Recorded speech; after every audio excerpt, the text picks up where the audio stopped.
Hi అండి, welcome back to my channel. మా పల్లెటూరు పద్ధతిలో మామిడికాయ పచ్చడిని సింపుల్ గా ఒకసారి ఇలా ట్రై చేయండి. టేస్ట్ అయితే సూపర్ ఉంటుంది. అసలు ఒకసారి తింటే మళ్ళీ మళ్ళీ తినాలనిపిస్తుంది, అంత బాగుంటుందండి. ఇక్కడ నేను 2 మ్యాంగోస్ తీసుకున్నానండి. వీటిని చిన్న చిన్న పీసెస్ గా కట్ చేసుకొని పక్కన పెట్టుకోండి. అయితే చట్నీని రోడ్ లో ప్రిపేర్ చేసుకుంటానండి. మీరు కావాలంటే మిక్సీ జార్ లో కూడా వేసుకోవచ్చండి.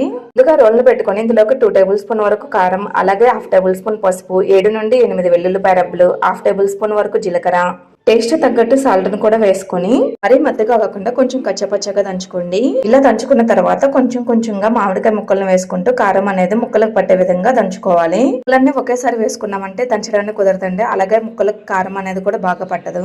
ఇలా కొంచెం కొంచెంగా వేసుకుంటూ దంచుకున్నామంటే ముక్కలకు మంచిగా పడుతుంది. ఇలా మామిడికాయ ముక్కలన్నీ కొంచెం కచ్చపచ్చగా దంచుకున్న తర్వాత ఇందులోకి ఒక ఉల్లిపాయని ఇలా కట్ చేసి వేసుకోండి. మీరు కావాలంటే తాలింపులైనా వేసుకోవచ్చండి. నేనైతే ఇక్కడ దంచేసుకుంటున్నాను.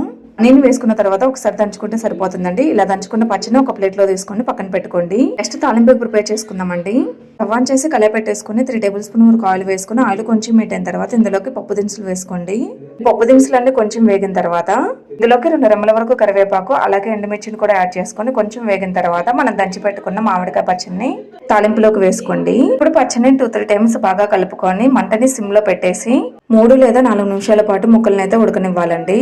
4 మినిట్స్ తర్వాత స్టవ్ ఆఫ్ చేసేసుకోండి. ఈ పచ్చడిని వేడి వేడ నల్ల కలుపుకొని తింటే అబ్బా టేస్ట్ అదిరిపోతుంది. చెప్తుంటేనే నోరూరిపోతుంది కదా. చేసుకొని తింటే ఇంకా సూపర్ ఉంటుంది. ఈ వీడియో కనుక మీకు నచ్చినట్లయితే తప్పకుండా ఒక లైక్ చేసి మీ ఫ్రెండ్స్ అండ్ ఫ్యామిలీ మెంబర్స్ కి మా వీడియోస్ అయితే షేర్ చేయండి. అండ్ మన ఛానల్ ని సబ్స్క్రైబ్ చేసుకోవడం మాత్రం అస్సలు మర్చిపోకండి. Thank you for watching. Next వీడియోతో మళ్ళీ కలుద్దాం. Bye bye.